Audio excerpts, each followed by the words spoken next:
Now we have Professor Elizalde, who's going to present Prospective Teachers' Microteaching Experiences Impact on the Development of Pedagogical Critical Thinking, representing Universidad Bernardo Higgins. Thank you very much.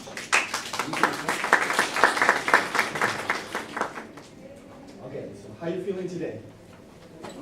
Great. My presentation is not the type of the typical presentation because I'm very, enthusiastic and schizophrenic sometimes. I don't make sense.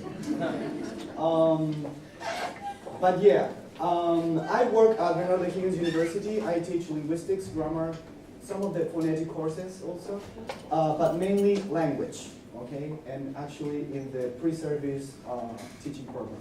Okay, so my topic of today is pre-service teachers' microteaching experiences impact on the development of pedagogical critical thinking. So let's kick it off. My outline, my objectives I'm going to talk about, concept review, theory versus practice. That's the horrible dichotomy, that we always are struggling with, And also we're going to maybe discuss and then we're going to jump into conclusions. Okay. My objectives are to reflect on the impact of microteaching on critical pedagogical thinking, to shed light into the importance of microteaching in EFL contexts, bridge the gap, we will try to bridge the gap, okay, between theory and practice. Also, we need to take into account that microteaching as a part, maybe, curriculum or syllabus or syllabi, right? Then rise pre-service teachers' efficacy in relation to learning about how theory can be used to guide successful teaching. Because a lot of books, they teach you, okay, you need to stand in front of the class, you need to, speak up and everything, but at the moment of speaking, maybe you get eaten by nervousness and all that. We already know that. And also, we should try to develop the HOTS.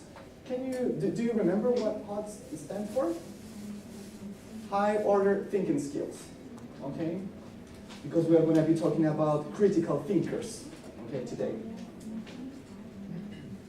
So, let's start. Whenever we think about start thinking critically, we need to go back until the Greek times, okay? Because they love, philosophy, and maybe their job was just like, moving around with these really cute customs, just thinking about life and all that.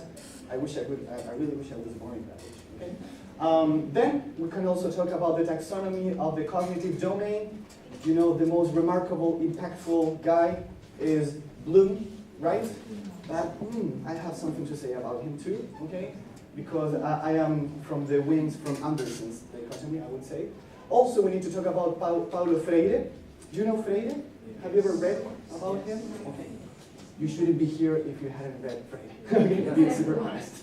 Okay? Especially the pedagogy of the oppressed. Okay? Also, this also came with the Frankfurt School of Thought with Harminker in 1973, and also one of the current, I would say, because there is no much evidence or literature current that it breaches the point that I'm trying to point out, which expresses pedagogical critical thinking as pedagogy that is shaped by the context of the application. What do we understand by the process of it? First, we are like flowers or plants. First, we need to absorb theory. Okay, so pretty much in the very first courses that you have, okay, you absorb knowledge. Okay, rarely the teacher is like, okay, you need to teach me how's vocabulary. Here you have the marker, teach it.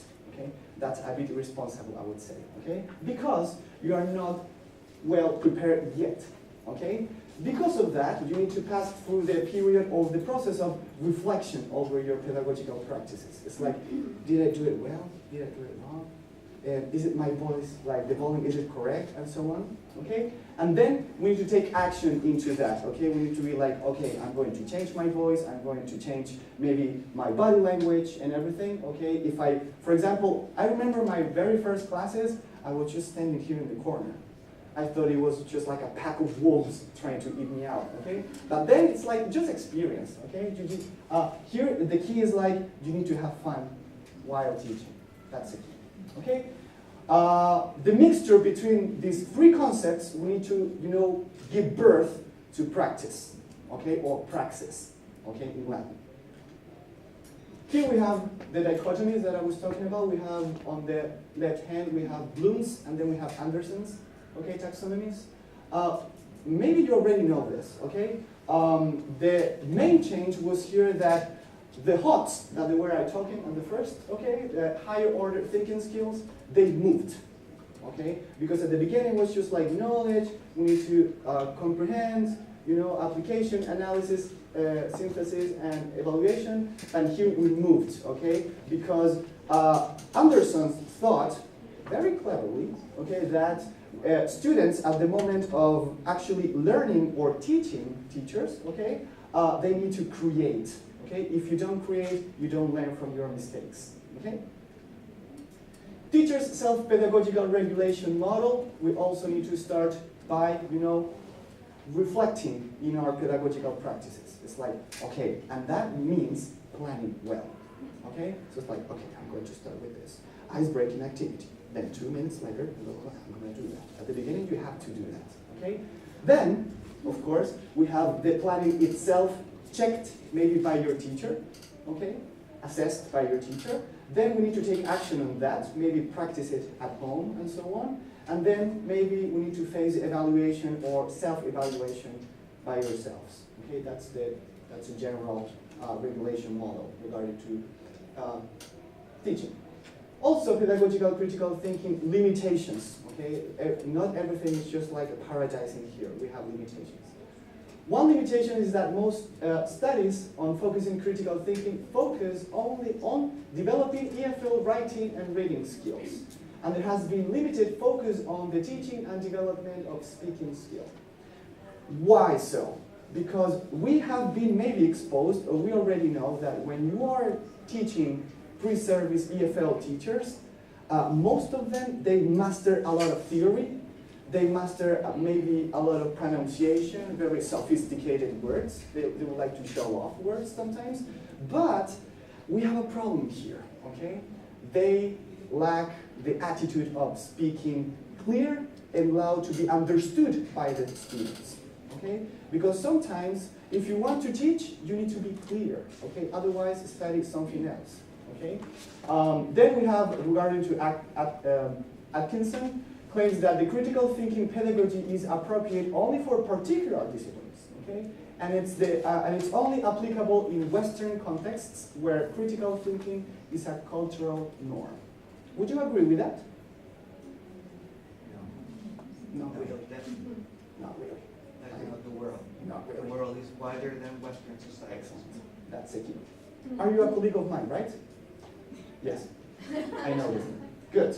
So, in order to develop what? We need to develop 21st century critical thinkers. Okay? Have a look at it, 15 seconds or 10 seconds. Okay?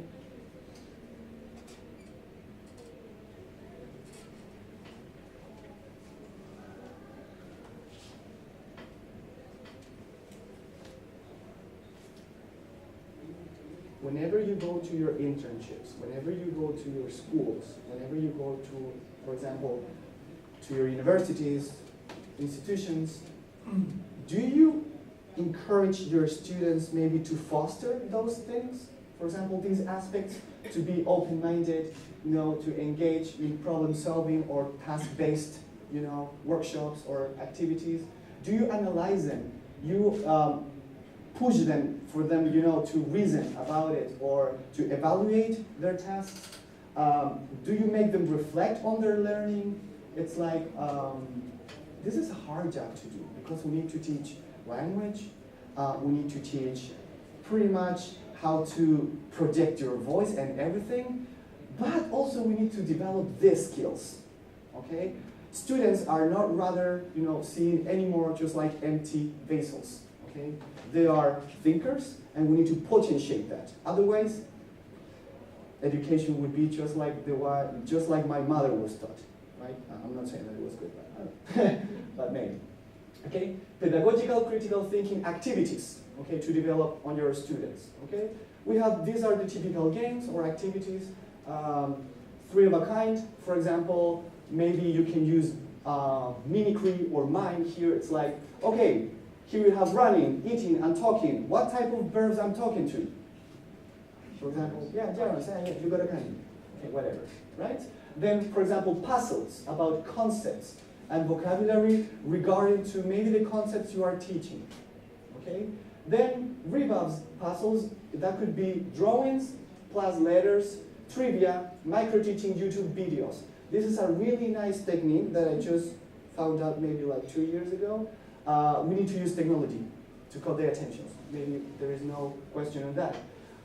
I projected different, for example, videos or music videos they liked, or anything that they could be reflecting on, and they had to write, for example, reflective, really brief critical essays on what they saw.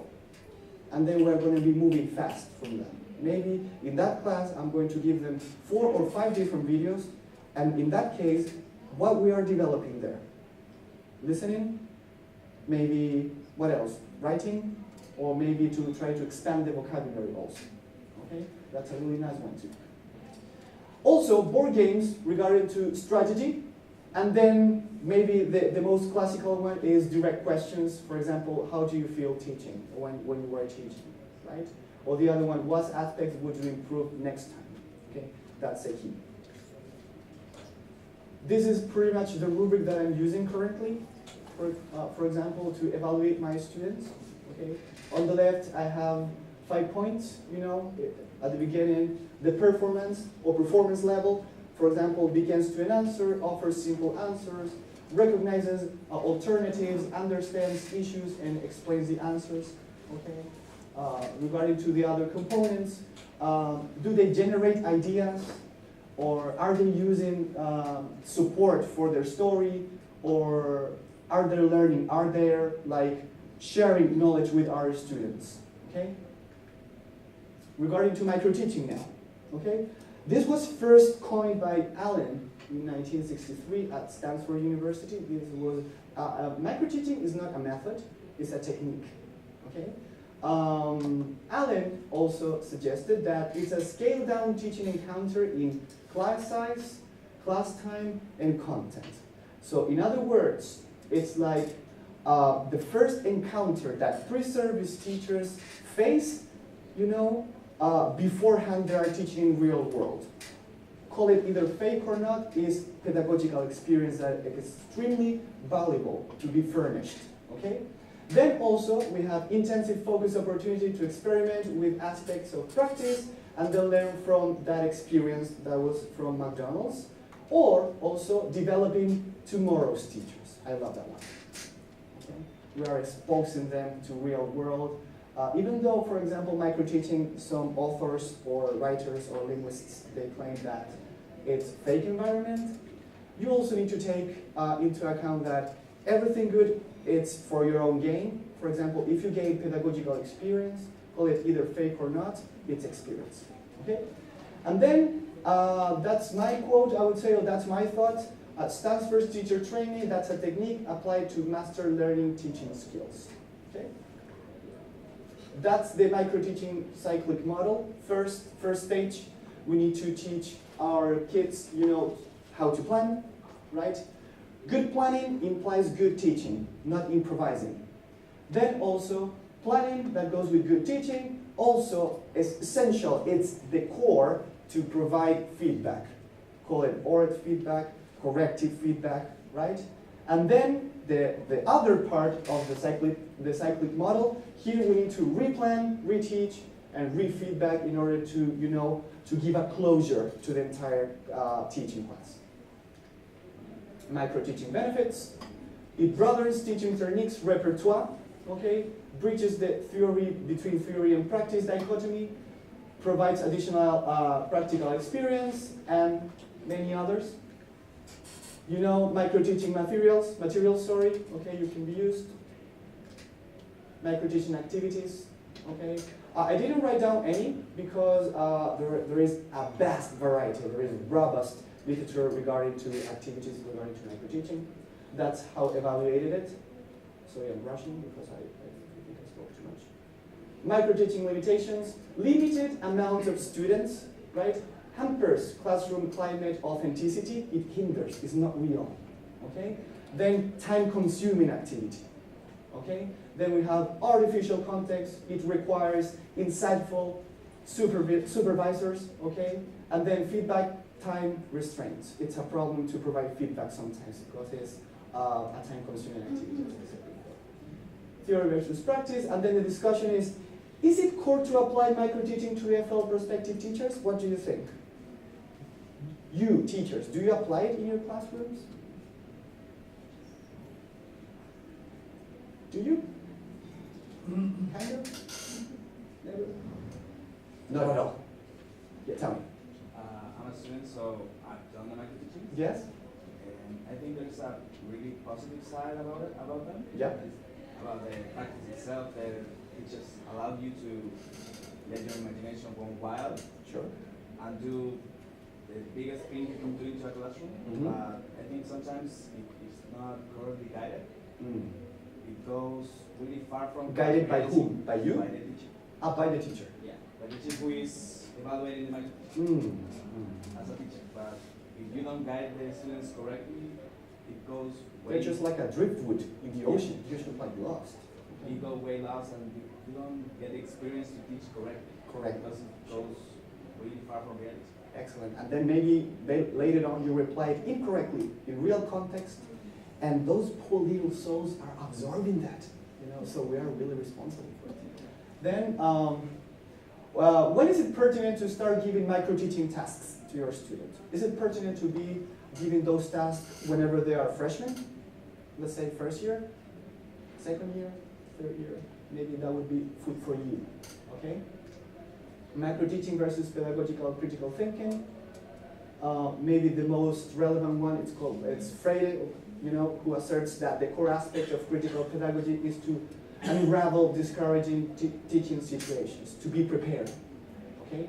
Then micro-teaching purposes, Kubaku, you know, acknowledges these teaching procedures as the bridge between theory and praxis, or practical.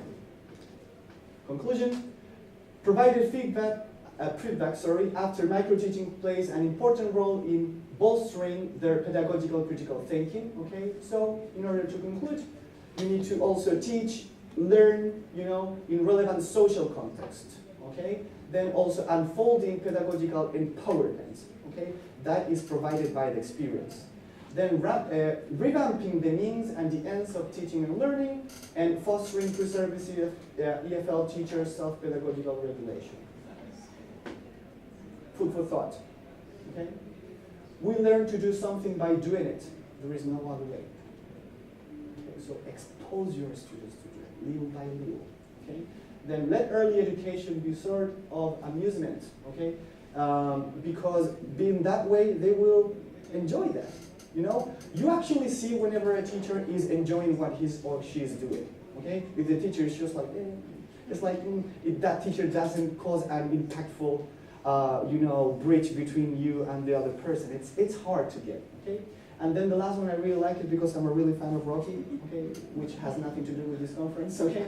But we need to be able to sacrifice at any moment what you are doing right now for what you will become in the future, okay? So study, you know, learn, read, eat English, drink English, not really, but practice English a lot, okay? Thank you very much. Thank you very much, Professor Elizalde, for your words. And I think the public has questions. We have time for questions. Anybody? Hi, my name is Catherine, and I really like your presentation. The question that I have for you is in which moment do you think that our students for English pedagogy must start our micro-teaching? In which moment do you think? Yeah, I'm nobody, you should say. But like I would say from my humble perspective that maybe second, third year, whenever they are already absorbed. Well, it depends because sometimes some institutions practicum starts freshman, observatory practicum, for example. But it depends. I would say that not first years because you can traumatize them. you know? But in a good way, from the other side, you could be like, okay, actually here I'm seeing who has teacher attitude. You know, so for example, it's like, okay, teach me house vocabulary, teach me the verb be, and so on. So I would say it depends on the level of confidence, of how comfortable they feel. It depends on the classroom atmosphere, the feedback you give, but I would say second, third year. It depends on the program. It depends on the program also. Also, the program could change. You can go to your headmaster, you know, director, principal, if she or he is really nice enough. But you can go there and suggest sometimes changes in the curricula or syllabi or something. I would say second or third year. Mm-hmm. Yeah, good. Please.